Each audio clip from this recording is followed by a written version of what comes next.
میرے محترم بھائیوں اور دوستو، اللہ تعالیٰ نے ہمیں بڑا خوبصورت دین عطا فرمایا ہے اسلام کی صورت میں، جو ایک ایسا جامع معنی دین ہے کہ اس جیسا خوبصورت دین اللہ نے کائنات میں کسی کو نہیں دیا۔ ان الدین عند اللہ الاسلام، دین اللہ کے نزدیک وہ اسلام ہے۔ وَمَن يَبْتَغِي غَيْرَ الْإِسْلَامِ دِينًا فَلَن يُقْبَلَ مِنْهُ، اور اسلام کے علاوہ ظاہراً وہ دین کتنا ہی بھلا اچھا خوبصورت کیوں نہ لگے، وہ اللہ کے ہاں قابل قبول نہیں ہے۔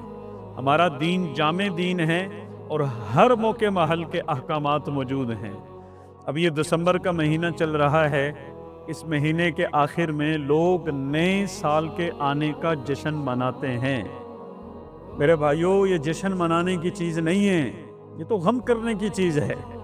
ایک آدمی کے پاس 1,00,000 روپے ہوں، اگر اس میں سے 30,000 روپے خرچ ہو جائیں، وہ جشن نہیں مناتا، وہ تو مزید آگے بڑھانے کے لیے فکر مند ہو جاتا ہے۔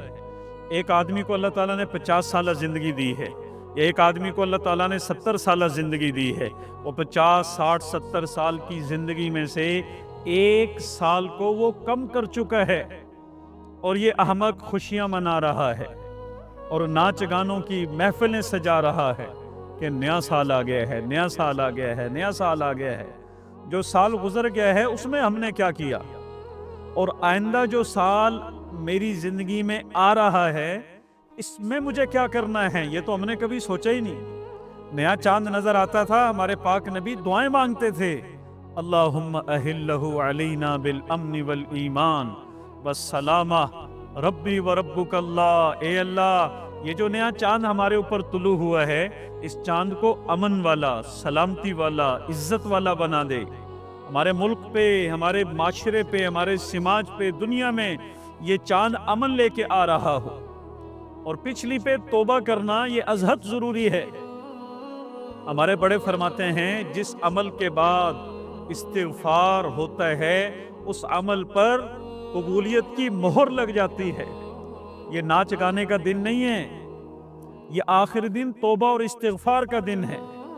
کوئی 8-10 نفل صلاۃ التوبہ کے ہم پڑھ لیں، لا الہ الا انت سبحانک انی کنت من الظالمین، استغفار کی تسبیحاں ہم پڑھ لیں کہ اے اللہ اس پورے سال میں جتنی خطائیں ہوئی ہیں اپنے فضل سے معاف فرما۔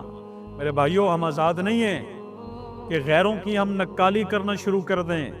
سارے سال میں جتنے گناہ ہوتے ہیں اس ایک رات میں نئے سال کے نام پر اتنے گناہ ہو رہے ہیں۔ کتنی بڑی بے حیائی! غیروں کو دیکھتے دیکھتے مسلمان بھی آوارہ ہو گئے۔ مسلمانوں کے بچے بچیاں جو ہے وہ بازاروں کا رخ کر رہے ہیں اور ناچ گانے کی محفلیں ہو رہی ہیں، دوپٹے اتر جاتے ہیں، بے حیائی ہو جاتی ہے، ہر گھر میں گانا بجانا بج رہا، حالانکہ یہ تو منحوس آواز ہے۔ بانسری کی آواز بج رہی تھی نا، اللہ کے پاک نبی نے اپنے مبارک کانوں میں انگلیاں ڈال دی کہ یہ منحوس آواز ہے، میرے کانوں میں نہ جائے۔ آج ہر جگہ گانا بجتا ہے، یہ کتنی بڑی اللہ کو ناراض کرنے والی یہ آواز ہے۔ سن 2024 ہماری زندگی میں سے 1 سال کم ہو گیا اور ہم خوشی منا رہے ہیں۔ فرض کرو کسی کی 25 میں موت طے ہے، 27 میں موت طے ہے، آج 24 گزر گیا، اس کی تو 3 سال 2 سال 1 سال زندگی باقی رہ گئی ہے اور وہ خوشیاں منا رہا ہے، غیروں کی نکالی کر رہے ہیں۔ اچھا، مجھے یہ بات نہیں سمجھ میں آتی، 1 سال حج پہ جاؤ نا، اگلے سال پھر حج پہ چلے جاؤ، لوگ کیا کہتے ہیں، او دیکھو جی ہر سال حج کر رہا ہے جی، کسی غریب کی شادی کروا دیتا، کسی یتیم بچی کی شادی کروا دیتا، کسی کو ریڈی لگوا دیتا، کسی کو کاروبار کروا دیتا۔ جب قربانی کا موسم آتا ہے سارے دانشور پھر کھڑے ہو جاتے ہیں، وہ اتنے جانور ذبح کر دیے اور یوں کر دیا اور یوں کر دیا، اتنا بڑا پیسہ کسی اور جگہ پہ لگا دیتے، یوں کرتے یوں کرتے۔ یہاں اس رات میں جو کروڑوں ڈالر کا بارود فضا میں ضائع کیا جاتا ہے، اس دانشور کو یہ کیوں نہیں سمجھ میں آتا؟ یہ بات کیوں نہیں سمجھ میں آتی؟ یہ پیسہ کس کھاتے میں لگا؟ سارے سال کے گناہ ایک طرف اور اس سال کے گناہ ایک طرف، ایک رات کے گناہ ایک طرف۔ یہ رات تو توبہ کی رات ہے، پچھلے گناہوں سے معافی مانگنے کی رات ہے۔ آئندہ نیک اعمال کرنے کے عزم کی رات ہے، اور اس رات کے اندر جناب بے حیائی، گانا، اریانی، فحاشی، ظلم، ستم، پردہ، اچھے والے دیندار لوگ جو ہے آدھی آدھی رات کو بازاروں میں نکل جاتے ہیں، ساری رات نئے سال کی مبارکباد دیں، ساری رات جو ہے وہ پٹاخے بجائے، گانے بجائے، بے حیائی کے کام کیے، اور صبح فجر کی نماز کا بھی خیال نہیں رہا۔ کیا اسلام ہمیں یہ سکھاتا ہے؟ کیا اسلام کی ہماری تعلیمات ہیں؟ میرے پاک نبی کو تو اللہ نے فرمایا فَإِذَا فَرَغْتَ فَانْصَبْ وَإِلَىٰ رَبِّكَ فَارْغَب۔ یا رسول اللہ، جب آپ اپنے منصب فرضی سے آپ جس وقت فارغ ہو جائیں، جو فریضہ اللہ نے آپ کے ذمہ عائد کیا ہے، دعوت و تبلیغ کی محنت، جب آپ اس سے فارغ ہو جائیں، لوگوں کے پیچھے پھر کے پھر آپ کیا کریں؟ وَإِلَىٰ رَبِّكَ فَارْغَب، پھر آپ اپنے رب کی طرف رغبت کیجئے، اپنے رب کا نام کی تسبیح پڑھیے اور استغفار کیجئے، اور اپنے رب کی محبت میں جو ہے اللہ کے سامنے آپ نماز پڑھیے۔ اذا جاء نصر اللہ والفتح ورأیت الناس يدخلون فی دین اللہ افواجا فسبح بحمد ربک واستغفر انہ کان توابا۔ یا رسول اللہ کی مدد آ گئی، مکہ مکرمہ فتح ہو گیا، اور آپ اپنی آنکھوں سے دیکھ رہے ہیں لوگ جوک در جوک اسلام میں، دین میں داخل ہو رہے ہیں۔ اب کیا کرنا ہے؟ جشن نہیں منانا۔ یہ میں اپنے آپ کو کہہ رہا ہوں، اپنے ماحول کو کہہ رہا ہوں، اللہ اپنے نبی کو کیا کہہ رہے ہیں؟ فَسَبِّحْ بِحَمْدِ رَبِّكَ وَاسْتَغْفِرْ۔ اب آپ اپنے کام سے فارغ ہو گئے ہیں، اسلام کو اللہ نے غالب کر دیا ہے، ابھی آپ تسبیح پڑھیے، ابھی آپ استغفار کیجئے، کیونکہ اللہ بہت بڑا توبہ قبول کرنے والا ہے۔ اس لیے میرے بھائیوں، بزرگوں، بہنوں، اس آخری رات میں بازاروں کا رخ کرنے کی بجائے مسجدوں کا رخ کیجئے۔ مسجدوں میں نہیں جا سکتے، اپنے گھروں پہ مصلی بچھا لیجئے۔ پورے 12 مہینے جو گزشتہ سال گزرا ہے، پتہ نہیں کتنوں کی نمازیں قضا ہو گئی ہوں، کتنوں نے زکوٰۃ دینے سے انکار کر دیا ہوگا، کتنوں نے سجدوں سے انکار کر دیا ہوگا، کتنوں نے ماں باپ کا دل دکھایا ہوگا، کتنوں نے زکوٰۃ دینے سے انکار کیا ہوگا، کتنوں نے فحاشی اور یانی کے کام کیے ہوں گے، کتنوں نے آنکھوں کو آوارہ کیا ہوگا، کانوں کو آوارہ کیا ہوگا۔ اب تو موقع ہے، آخری ٹائم ہے، استغفار کریں، ہم آخری رات میں مصلی بچھائیں اور استغفار کریں، پوری امت کے حق میں ہم استغفار کریں اور اللہ تعالیٰ سے معافی مانگیں، اور صبح کا جو نیا آنے والا سال ہے اس میں ہم اپنے لیے طے کریں کہ اس اگلے سال میں ہم غلام رسول بن کے زندگی گزاریں گے، اس اگلے سال میں ہم نمازی بن کے زندگی گزاریں گے، زکوٰۃ دینے والے بن کے زندگی گزاریں گے، آنکھوں کی حفاظت کرنے والے بن کے زندگی گزاریں گے، کانوں کی حفاظت کرنے والے بن کے زندگی گزاریں گے۔ اگلی زندگی میں ہم اللہ رسول کے احکامات کا خیال رکھیں گے، ہم آوارہ نہیں ہوں گے، ہم فحاش نہیں ہوں گے، ہم بازاروں میں پھرنے والے نہیں ہوں گے، ہم اپنے اوقات کو ضائع کرنے والے نہیں ہوں گے۔ اسی چیز کا نام تو توبہ اور استغفار ہے۔ جو پیچھے ہو گیا ہے اس پہ ہمارا ایک تو ندامت ہو، شرمندگی ہو، یا اللہ غلط ہوا، اور آئندہ نہ کرنے کا عزم ہو، غلام رسول بننے کا عزم ہو، سنت زندگی کو اختیار کرنے کا عزم ہو۔ اور میرے بھائیوں، یہ سورج اور چاند دونوں اللہ تعالیٰ نے پیدا کیے ہیں۔ الشمس والقمر والنجوم مسخرات بامرہ الا لہ الخلق والامر تبارک اللہ رب العالمین۔ سورج کا خالق بھی اللہ ہے، چاند کا خالق بھی اللہ ہے، شرق کا خالق بھی اللہ ہے، غرب کا خالق بھی اللہ ہے، زمین اور آسمان کا خالق بھی اللہ ہے۔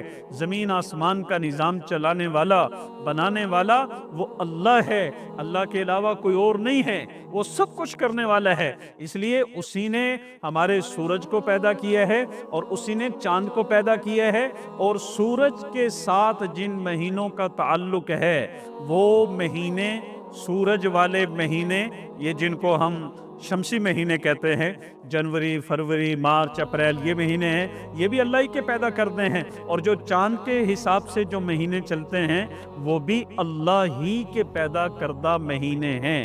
اس لیے اسلامی حالات اور معاملات میں ہم سب کو اسلامی مہینوں کو دیکھنا چاہیے، چاہے وہ بچیوں کی شادیاں کرنی ہیں، بچوں کی شادیاں کرنی ہیں تو بھی، جس طرح ہم رمضان کا چاند دیکھ کر روزہ رکھتے ہیں، ہم عید کا چاند دیکھ کر عید کرتے ہیں، چاند دیکھے بغیر ہم روزہ نہیں رکھتے، چاند دیکھے بغیر ہم افطار نہیں کرتے، چاند دیکھے بغیر ہم عید الضحیٰ کو نہیں مناتے۔ وجہ کیا ہے کہ ہم چاند کے پابند ہیں۔ اس لیے عورت کی عدت ہو، رضاعت کی مدت ہو اور طلاق کی جو ہے مسائل ہوں، یہ سارے کے سارے اسلامی مہینوں کے ساتھ ہمیں چلنے چاہیے۔ اس لیے شاعر کہتا ہے من نمی دانم کہ جنوری فروری، میں نہیں جانتا کہ جنوری فروری کیا ہے، ہمارا سال تو محرم سے شروع ہوتا ہے۔ اس لیے سال کے آخر میں بے حیائی کے کام کرنا، غیروں کی نکالی کرنا، ان کے تہوار کرنا، ان میں جا کے شریک ہونا، اس کی قطعاً شریعت اور اسلام اس بات کی اجازت نہیں دیتا۔ من تشبہ بقوم فہو منہم، جو جس قوم کی مشابہت اختیار کرے گا اس کا حشر اسی قوم کے ساتھ ہوگا۔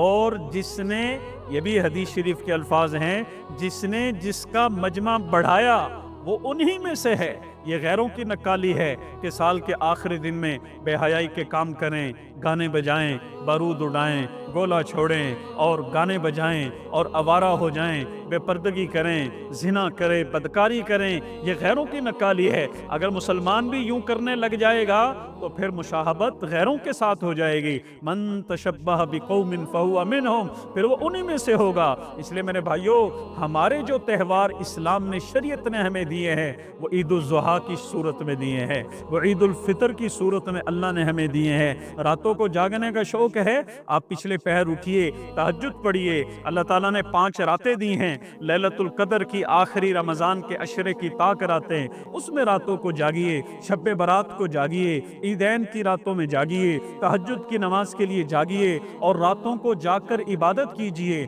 تلاوت کیجیے، ذکر کیجیے، اپنے گناہوں پہ آنسو بہائیے اور اپنے رب کو منا لیجیے کہ یہ دنیا کی زندگی بہت تھوڑی سی زندگی ہے۔ جب آپ مدینہ منورہ ہجرت فرما کے تشریف لے گئے تو وہ مختلف کھیل کھیلا کرتے تھے، تو آپ نے فرمایا ہر قوم کی ایک عید ہوتی ہے، ایک تہوار ہوتا ہے۔ ہماری 2 عیدیں ہیں، ہمارے 2 تہوار ہیں۔ عید الفطر وہ ملنے ملانے کی عید ہے، اور عید الضحیٰ وہ کھانے پینے کی جو ہے وہ عید ہے۔ قربانی کا جانور خریدیں، اپنی استعداد کے مطابق اچھا جانور خریدیں، اس کو کھلائیں پلائیں، پھر اس کو اللہ کے نام پہ ذبح کریں، تاکہ اللہ کے ہر حکم پر قربانی کرنے کا شوق اور جذبہ پیدا ہو۔ یہ ہمارے تہوار ہیں۔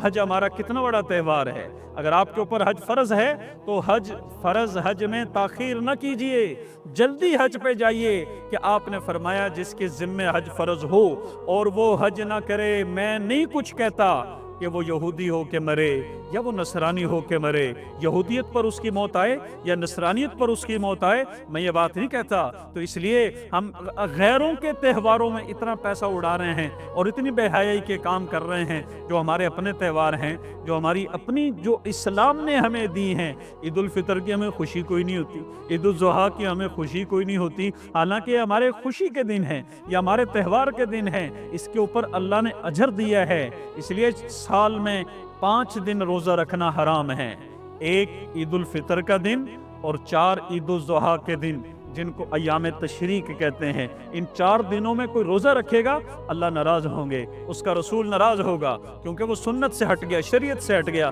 کیوں بھائی؟ یہ کھانے پینے کے دن ہے۔ اللہ تعالیٰ نے 29 دن کھانے پینے سے دن میں منع کیا، بھائی صبح صادق سے غروب تک مت کھاؤ مت پیو۔ آج اللہ نے کھانے کی اجازت دی ہے، اس لیے جب عید کی نماز پڑھنے کے لیے جائیں پہلے کچھ میٹھا کھا کے جانا سنت ہے۔ یہ کھانے پینے کے دن ہیں، ان کو اچھے سے منائیں۔ عیدین کے دنوں میں ہم اپنے رشتہ داروں کے گھروں میں جائیں، روٹھے ہوئے رشتہ داروں کو منائیں۔ یہ کتنے زبردست قسم کے ہمارے اللہ تعالیٰ نے تہوار دیے ہیں۔ ان تہواروں کو چھوڑ کر ہم غیروں کی نکالی میں لگ گئے، بے حیائی والے کام کرنے لگ گئے۔ یاد رکھنا، جتنی جلدی اللہ کی پکڑ اور عذاب کی شکلیں بے حیائی پہ آتی ہیں نا، اتنی کسی اور چیز پہ نہیں آتی۔ آج ہمارے نوجوان بچوں کو پتہ ہی نہیں ہے کہ ہم کس رخ پہ چل رہے ہیں، کس ڈگر پہ چل رہے ہیں، ہم نے کیا کرنا ہے، ہم کیا کر رہے ہیں۔ اس لیے میرے بھائیوں، اپنے پاک نبی کے دین کو چھوڑ کر ہم جہاں کہیں بھی جائیں گے سکون نہ ملے گا، ہر جگہ آگ لگی ہوئی آپ کو ملے گی۔ یہ اسلام کا سائبان ہے، جہاں پہ ٹھنڈک ہے یہ اسلام کا سائبان ہے، جہاں پہ رحمت ہے یہ اسلام کا سائبان ہے، جہاں پہ مودت ہے یہ اسلام کا سائبان ہے، جہاں پہ اللہ تعالیٰ نے ہر طرح کی عزتوں سے مردوں کو بھی نوازا، عورتوں کو بھی نوازا، علماء کو بھی نوازا، بوڑھوں کو بھی نوازا، اور عام مسلمان کو بھی اللہ نے عزت کے ساتھ زندگی گزارنے کی توفیق بخشی ہے۔ یہ اسلام کا خوبصورت نظام ہے، اور اتنا بڑا پیارا خوبصورت اسلام چھوڑ کے ہم کہاں چلے جا رہے ہیں؟ غیروں کے پیچھے چلے گئے ہیں۔ ہر رکعت میں سورۃ فاتحہ ہم پڑھتے ہیں اور وہاں اللہ تعالیٰ سے صراط مستقیم مانگتے ہیں، اور ہر نماز میں کہتے ہیں صراط الذین انعمت علیہم غیر المغضوب علیہم ولا الضالین۔ یا اللہ یہود نصارہ کا راستہ ہمیں نہیں چاہیے۔ نماز میں یہ اللہ سے دعا مانگ رہے ہیں، اور نماز پڑھ کے جب باہر نکلے اور پھر جناب ہیپی نیو ایئر منانے کے لیے نکل گئے، اور بچوں کو بھی ساتھ لے گئے، اور ساری رات پٹاخے بجانے میں، گانا بجانے میں لگے رہے۔ ارے میرے بھائیو، یہ دن تو استغفار کا دن ہے، اللہ کے سامنے جھکنے کا دن ہے، اپنے آنسو بہانے کا دن ہے۔ ہر عمل کے آخر میں جب استغفار ہو، اللہ اس عمل کو قبول فرماتے ہیں، پورے سال کے گناہ معاف فرمائیں۔ اس لیے اس مختصر وقت میں جو میں نے عرض کیا اور جو میں سمجھانا چاہ رہا تھا، اللہ مجھے بھی عمل کی توفیق دے۔ جو کچھ بھی کہا گیا سنا گیا، اس کو اپنے دل میں بٹھائیں، اور ان تمام کی تمام غیروں کی نکالی سے بچ کر خالص شریعت و سنت اور اپنے پاک نبی حضرت محمد صلی اللہ علیہ وسلم کی پاک زندگی پہ عمل کیجئے۔ انشاءاللہ دنیا اور آخرت دونوں جہاں اچھے بن جائیں گے۔ السلام علیکم ورحمۃ اللہ وبرکاتہ۔